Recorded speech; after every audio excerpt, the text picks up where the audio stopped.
击刀。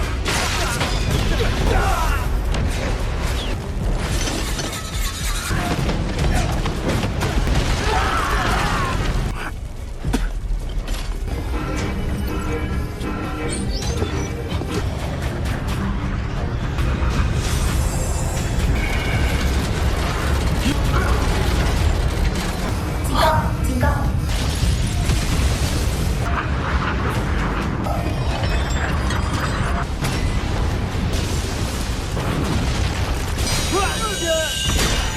跟我们走一趟。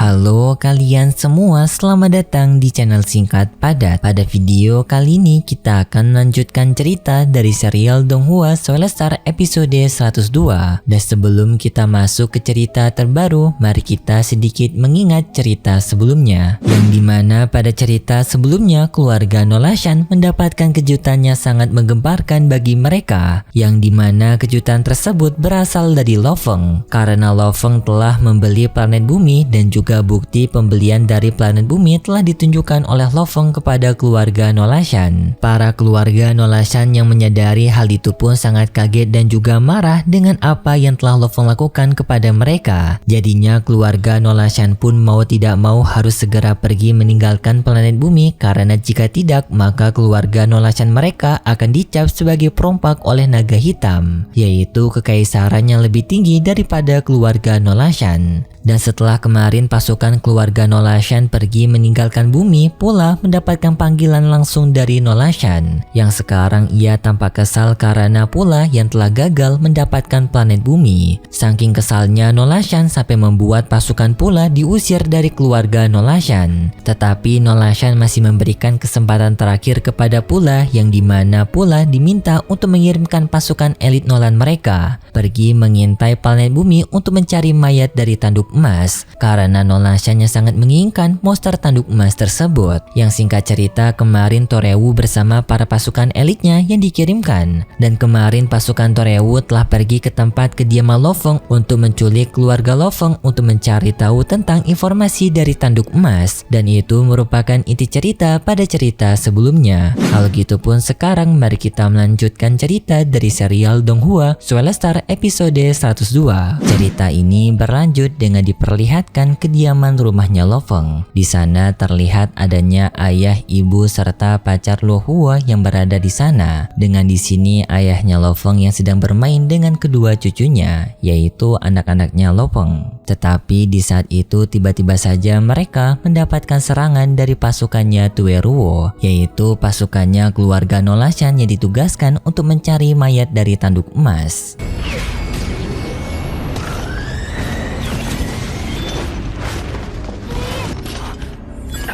满山家子，恐怕是不好了，有外星人。 Tidak lama kemudian ayahnya Lo Feng pun menghubungi Lo Feng untuk melaporkan kalau markas mereka telah diserang oleh para pasukan yang berkemungkinan merupakan pasukannya keluarga Nolashan, yang mereka semua berada di ranah bintang tingkatan ke-9. Lo Feng yang mendengar itu pun sangat kaget. Ia pun bertanya kepada keluarganya bagaimana kondisi mereka sekarang. Ayahnya Lo Feng memberitahu kalau mereka sekarang sedang bersembunyi di dalam markas. Tetapi sayangnya di sini Shushin dan juga Lo Hua tidak berada di dalam markas karena mereka berdua yang sedang mengurusi bisnis mereka masing-masing.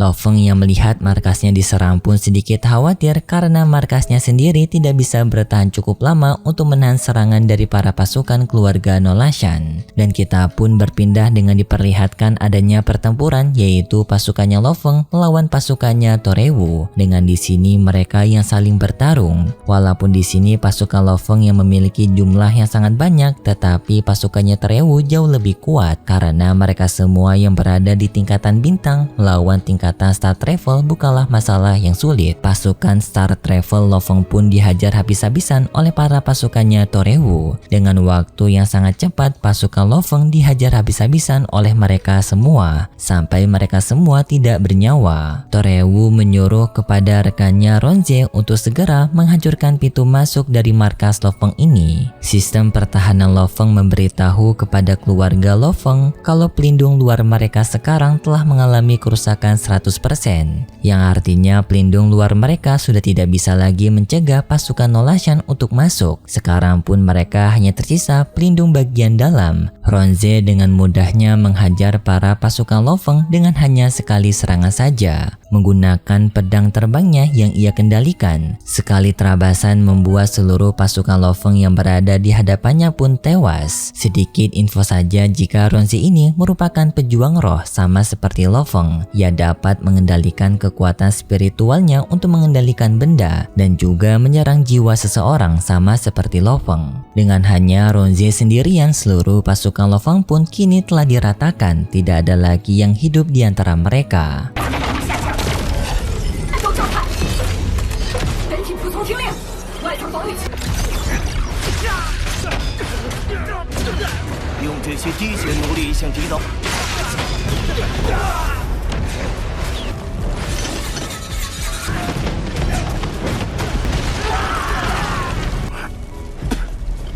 Ronze memberitahu kepada Torewu kemungkinan mereka tidak bisa menerobos lagi masuk ke dalam markas ini karena markas ini sendiri berada di tingkatan C. Mereka tidak akan bisa menerobos markas ini menggunakan kekuatan mereka. Bawahan Torewu lainnya yang mencoba untuk mencari jalan masuk lainnya tidak menemukan jalan masuk tersebut. Torewu yang mendengar itu pun sangat marah dan mencoba untuk menghancurkan markas ini menggunakan serangannya. Serangan Torewu yang sangat kuat sama sekali tidak bisa menghancurkan pintu masuk dari markas Lo Feng ini. Torewu bertanya kepada Ronze apakah ada keluarga Lo Feng lainnya yang sekarang berada di luar dari benteng Lo Feng, karena mereka sekarang sangat membutuhkan keluarga Lo Feng sebagai sandera, karena hanya Lo Feng yang mengetahui informasi dari mayat tanduk emas, jadinya mereka sangat membutuhkan informasi dari Lo Feng. Ronze menjawab kalau dirinya menemukan tanda-tanda kehidupan dari Shushin dan juga Lo Hua yang merupakan istri dan juga adiknya Lo Feng, yang sekarang mereka kemungkinan berada di pesawat udara untuk dievakuasikan. Tueruo yang mendengar itu pun dengan segera menyuruh kepada para pasukannya untuk segera menghentikan pesawat dari Shushin dan juga Lo Hua. Mereka harus bisa menangkap keluarga Lo Feng demi bisa mendapatkan informasi dari tanduk emas. Shushin bersama Lo Hua yang berada di dalam pesawat tersebut ditenangkan oleh para pasukan yang berada di sana. Mereka berjanji kepada Shushin dan juga Lo Hua kalau mereka berdua akan selamat sebagai bentuk perlindungan dari keluarga Mayor Jenderal Lo Feng. Yang di sini Lo Feng memiliki jabatan yang cukup tinggi di bumi, jadinya mereka semaksimal mungkin melindungi keluarga Lo Feng. Tetapi di saat itu tiba-tiba saja pesawat mereka merespon adanya sesuatu yang datang mendekati mereka. Sang kapten yang berada di dalam pesawat tersebut pun segera menyuruh kepada para pasukan pengawal lainnya untuk segera berpencar agar bisa mengalihkan perhatian dari para pasukan Torewu yang sedang mengincar mereka. Tetapi baru saja mereka berpencar, para pesawat yang sebelumnya digunakan untuk sebagai pengalihan perhatian langsung dihancurkan oleh para pasukannya Torewu. Jadinya sekarang pun hanya tersisa pesawat utama dan juga 2 pesawat pengawal lainnya. Dengan waktu yang sangat singkat, pasukan Torewu telah berhasil menyusul pesawatnya Shushin. Dengan di sini Ronze yang telah menghancurkan 2 pengawal pesawat tersisa dengan menggunakan kekuatan spiritualnya. Ia hancurkan menjadi sebuah butiran keleren dengan tekanan yang sangat kuat. Sekarang pun hanya tersisa pesawat utama yang membawa Shushin dan juga Lo Hua. Tetapi di saat itu sistem pesawat memberitahu kalau di hadapan mereka sekarang adanya sesuatu yang sedang menghalangi mereka. Berkemungkinan untuk terjadi tabrakan dalam waktu yang sangat dekat. Mendengar hal tersebut pun membuat sang kapten kebingungan karena dirinya tidak melihat adanya sesuatu benda yang menghalangi. Dan ternyata benda yang menghalangi tersebut merupakan Tueruo yang sekarang berada di mode kamuflase, makanya sang kapten tidak bisa melihat keberadaan Tueruo. Pesawat mereka pun pun menabrak Tueruo yang membuat pesawat mereka pun terhentikan. Dan lalu Tueruo memotong pesawat mereka menjadi 2 belah bagian. Setelah itu pun Tueruo menculik Shushin dan juga Luo Hua dari sana.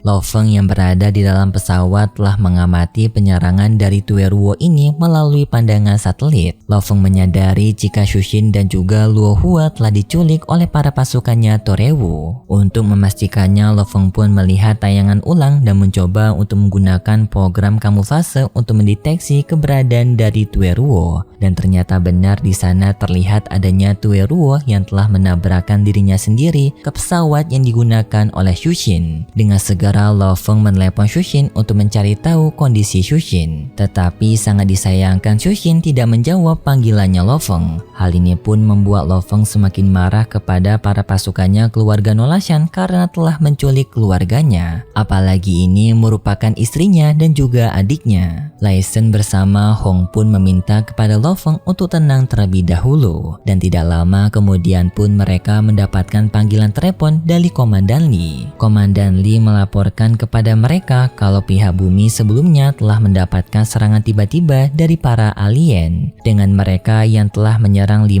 markas dari 5 negara besar, menculik 5 pemimpin besar, dan juga di sini Shushin serta Luo Hua menjadi salah satu dari korban penculikan ini. Lo Feng, Lai Shen, dan juga pemimpin Hong yang mendengar itu pun tak menyangka jika para pasukannya keluarga Nolashan akan juga menculik 5 pemimpin besar. Lalu kita pun berpindah dengan markas para pasukan keluarga Nolashan yang berada di planet bumi, ataupun di sini mereka menggunakan sebuah pila sebagai markas mereka. Di sana terlihat adanya pula yang menyuruh kepada Torewu untuk mengurus para sandera yang telah mereka culik. Pula tidak mau ikut campur dalam masalah ini karena identitas sebelumnya dirinya telah ketahuan kalau ia merupakan berasal dari keluarga Nolashan. Jika dirinya bertemu dengan para sandera, maka identitas mereka yang berasal dari keluarga Nolashan akan ketahuan, ataupun di sini mereka mencoba untuk menghindari adanya bukti. Tueruo yang mendapatkan perintah itu pun menerima perintah dari Pula.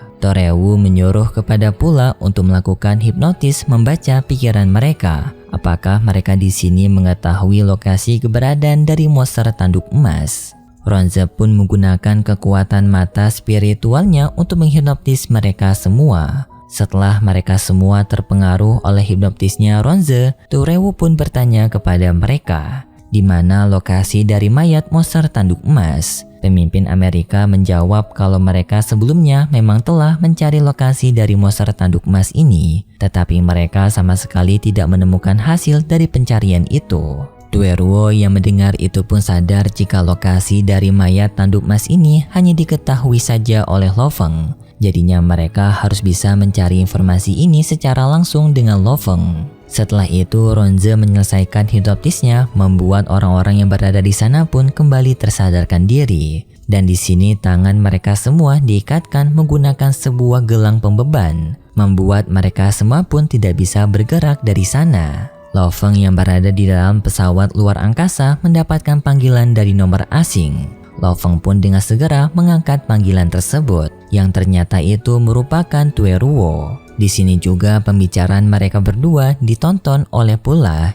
Tueruo menunjukkan para sandera yang telah ditangkap oleh dirinya. Lo Feng bertanya kepada Tueruo apakah mereka berasal dari keluarga Nolashan. Tueruo menjawab kalau mereka ini hanyalah sebuah pasukan pengembara alam semesta. Mereka sama sekali tidak ada hubungannya dengan keluarga Nolashan. Tueruo langsung bertanya to the point di mana lokasi dari mayat monster tanduk emas. Untuk bisa menyelamatkan para sandera yang telah ditangkap oleh Tueruo, Lo Feng harus memberitahu lokasi dari mayat tanduk emas tersebut. Lo Feng tidak menjawab pertanyaan Tueruo. Ia justru mengancam kepada Tueruo untuk segera pergi meninggalkan planet bumi sebelum kelompok mereka dijadikan target dari para pasukan Kekaisaran Naga Hitam. Tueruo pun sangat marah karena dirinya telah diancam oleh Lo Feng. Tueruo bilang dirinya tidak main-main melakukan pengancaman ini. Dirinya bisa saja membunuh saudara Lo Feng dalam waktu yang sangat singkat. Tueruo mengancam kepada Lo Feng jika Lo Feng tidak memberikan informasi dalam waktu 10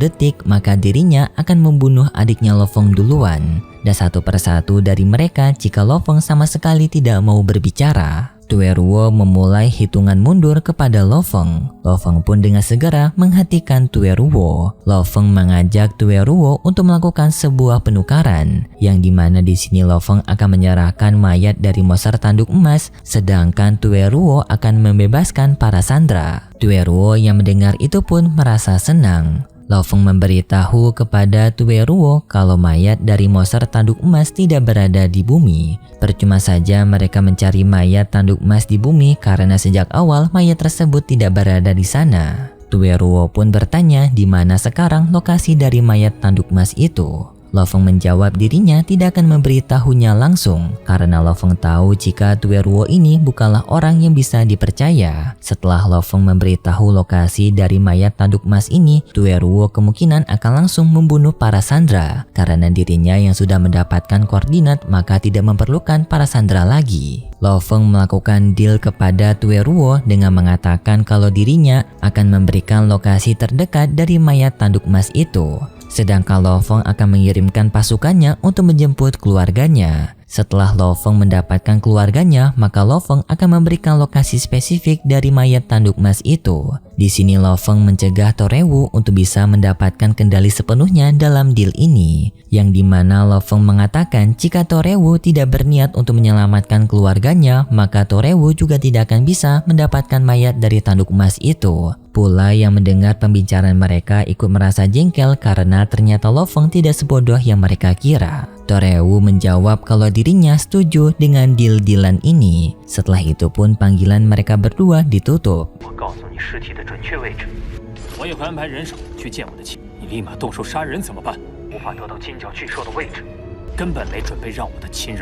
Leisen bertanya kepada Lo Feng apakah Lo Feng beneran tahu mengenai mayat dari tanduk emas ini. Dan di sini Leisen dan juga Hong masih belum mengetahui jika Lo Feng merupakan monster tanduk emas itu. Lo Feng menjawab kalau ini sebuah tipuan saja untuk memberikan waktu kepada mereka agar mereka bisa mendapatkan sedikit waktu untuk menyelamatkan keluarga Lo Feng dan juga 5 pemimpin besar. Jika Lo Feng menjawab dirinya tidak mengetahui lokasi tanduk emas, maka kemungkinan saja para sandera akan langsung dibunuh oleh para pasukannya Torewu. Lo Feng di sini juga tidak mau menjelaskan kalau dirinya ini merupakan monster tanduk emas itu, karena Lo Feng tidak ingin membuat kepanikan kalau monster tanduk emas itu masih hidup, yaitu dirinya sendiri. Babata juga membantu Lo Feng untuk berbohong, yang dimana Babata memberitahu kalau monster tanduk emas kemungkinan telah menghancurkan tubuhnya sendiri agar tubuhnya tidak diambil oleh orang lain.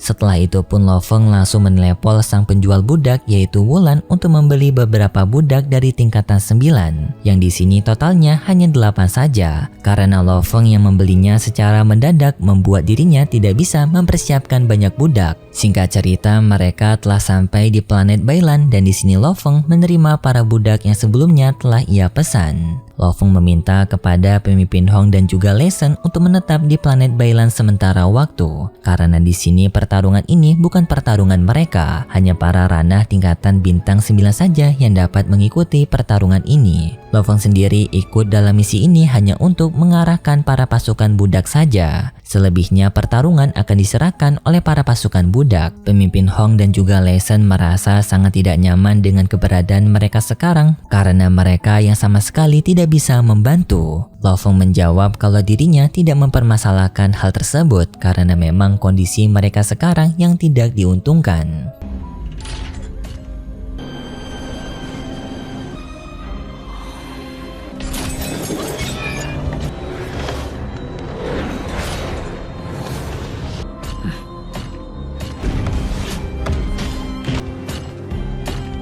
Tetapi sayangnya setelah para pasukan budak tiba, cerita dari serial Donghua Soul Eater episode 102 pun bersambung. Dan berikut sedikit preview yang diperlihatkan untuk episode selanjutnya. Tetapi dalam preview ini kita hanya diperlihatkan Lo Feng yang mencoba untuk menyelamatkan para sandera yang sekarang sedang disandera oleh para pasukannya Torewu dan juga Torewu. Dan dalam preview ini kita tidak diperlihatkan dengan wujud dari monster tanduk emas. Artinya pembantaian Lo Feng kepada para pasukannya Torewu itu episode 104. Ya, jadi ditunggu aja kalau gitu. Dan juga karena Mimin sudah bahas bagian ini di konten spoiler, mungkin kalian langsung saja nonton konten spoiler itu. Dan mohon maaf juga karena Mimin sekarang uploadnya cukup terlambat, bahkan sangat-sangat terlambat. Karena apa? Karena mati lampu cuy. Kalau gitu pun terima kasih buat kalian semua yang sudah menonton video ini sampai akhir. Jika kalian suka dengan video kali ini, bisa beri like serta subscribe dan sampai jumpa di video selanjutnya. See ya!